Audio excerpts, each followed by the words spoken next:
श्री गुरुदेव दत्त. या व्हिडिओमध्ये आपण गुरुमार्गात साधकाच्या मनाची अवस्था कशी विकसित होत जाते हे पाहणार आहोत. गुरुमार्गामध्ये कोणतीही व्यक्ती जेव्हा येत असते तेव्हा त्या व्यक्तीद्वारे हा मार्ग म्हणजे नक्की काय आहे हे समजून घेण्याचा थोडा प्रयत्न असतो. सुरुवातीच्या काळात स्वतःसाठी ऐहिक प्राप्ती किंवा आयुष्यात असलेल्या दुःखातून मुक्ती मिळावी अशाच काहीशा अपेक्षा त्या व्यक्तीकडून नेहमी असतात. ही व्यक्ती जसजशी गुरुमार्गात पुढे यायला लागते तसतशी काही ना काही सेवा उपासना गुरूंमार्फत सांगितली जाते. सुरुवातीला सेवेला जाऊ की नको, लोक काय म्हणतील, मित्र काय म्हणतील, गुरूंनी सेवेसाठी बोलवलं तर आहेच, पण नेमकं त्याच दिवशी मित्राचं लग्न आहे, तो काय म्हणेल, असे एक ना अनेक विषय त्या व्यक्तीच्या समोर येऊन उभे राहतात आणि त्या व्यक्तीचं मन चलबिचल व्हायला लागतं. इथं हे लक्षात घेणं आवश्यक आहे की गुरु अशा अवस्थेतल्या व्यक्तीला सुद्धा मोठ्या मनानं आपलंसं करतात, या मार्गामध्ये समाविष्ट करून घेतात.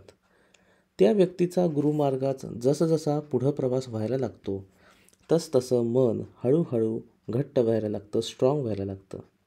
अशा वेळी इतरांबद्दलचे विचार, त्यांची मतं त्या व्यक्तीच्या मनामध्ये येत नाहीत आणि हे विचार जरी आले तरी देखील त्या व्यक्तीचं मन त्या विचारांवर मात करून गुरूंच्या आज्ञेनुसार सेवा उपासना अखंडित सुरू ठेवतं.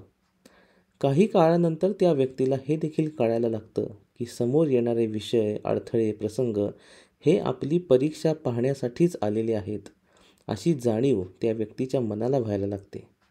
उदाहरणार्थ, गुरूंनी दिलेल्या मंत्राचा जप करत असताना इतर विषयांबद्दलचे विचार किंवा प्रसंग आले तरी देखील मन मात्र जपातून हटत नाही.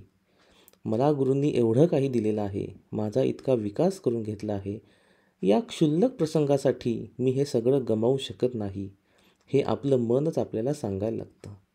हीच ती मनाची होणारी विकसित अवस्था होय. अशा प्रकारे साधकाचं मन इतकं घट्ट व्हावं की यामुळे अखंडित साधनेमुळे गुरुद्वारे त्या मंत्राचं रूपांतर नामस्मरणामध्ये व्हावं. याबाबत अधिक माहितीसाठी आपण उंब्रज येथील गुरु श्री श्रीपाद दादा यांच्याशी संपर्क करू शकता. श्री गुरुदेव दत्त.